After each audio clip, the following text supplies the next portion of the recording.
pinakamalawak na newsroom sa buong Pilipinas. Ito ang Radyo Pilipinas News Update.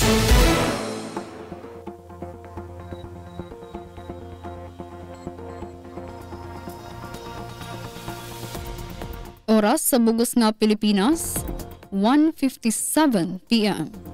Maupay nga kulop sa aton nga tanan, adiyan aton mga balita sa yana nga pangurason.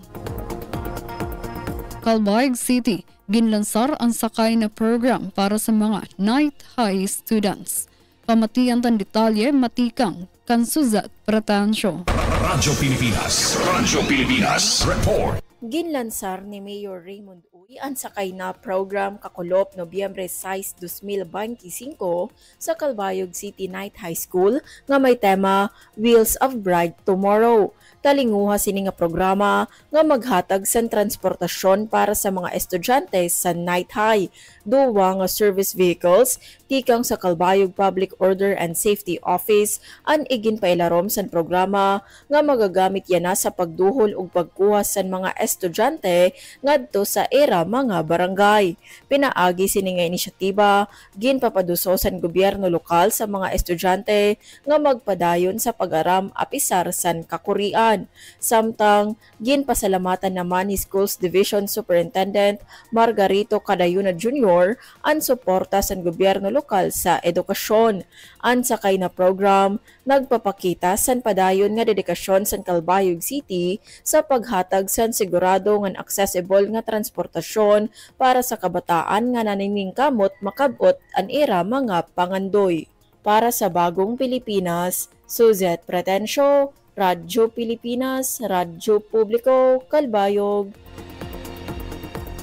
Pagpakusog sa mga Barangay Health Board, ginpadusog sa Samar State University ug PLGU Samar. Pamatian tan detalye sa pagbalik ni Suzat Pratansyo.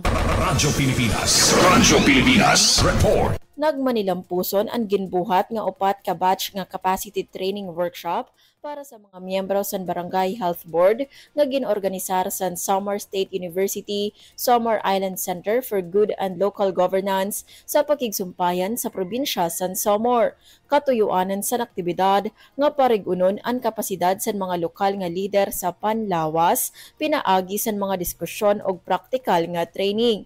Ginpangunahan ini sa mga eksperto tikang sa College of Nursing and Health Sciences sa SSU.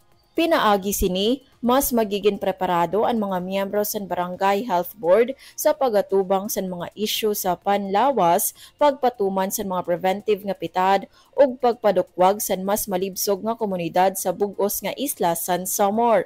Ini nga pangalimbasog nagpapakita sa pagpakusog sa responsibo ug marig-on nga health governance sa probinsya. Para sa bagong Pilipinas, Suzette Pretensio, Radyo Pilipinas, Radyo Publiko, Calbayog. Inakabugusan sa aton mga balita sa yana nga pangurason. Padayon gihapon kamo nga mamati sa DYOG Radyo Pilipinas, Radyo Publiko, Calbayog para sa news updates. Masunod na ang programa Huwag Trabaho. Kaupod si Jamie Quinto. Ako si Charmaine Perito Balvez para sa Radyo Pilipinas, Radyo Publiko. Mula sa pinakamalawak na newsroom sa buong Pilipinas, ito ang Radyo Pilipinas News Update.